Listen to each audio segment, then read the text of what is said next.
गाजियाबाद थाने में होने वाला वाकया, ज़हनी माजूर बच्ची का बयान मंजरे आम पर आ गया। मुझे पकौड़े खिलाकर थाने ले गया, कपड़े उतार दिए, मेरे साथ नाजेब हरकतें करने लगा। मजीद तफसीलात जानते हैं MB न्यूज की स्क्रीन पर इस वीडियो में। कुंडी लाइए, दरवाजा बंद सी, उन्हें दरिया बंद सी, खिड़की थाने च उस टाइम कोई बंदा नहीं सी। कोई एक बंदा नहीं सी। अच्छा, हाँ, किसी ने तेरी कोई आवाज ना सुनी? कोई आवाज नहीं सी।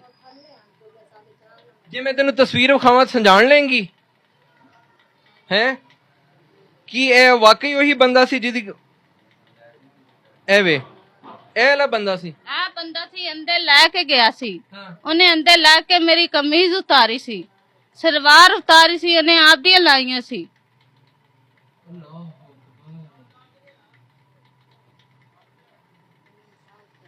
मैनू इंसाफ चाहिए, साडा माड़ा असी कोई कहानी। मरियम नवाज साहिबा, आप ये कहती हैं कि औरत मेरी रेड लाइन है। सिर्फ इतना बता दें कि क्या वो सिर्फ अमीर होगी तो रेड लाइन है, गरीब की बच्ची की इज्जत नहीं होगी?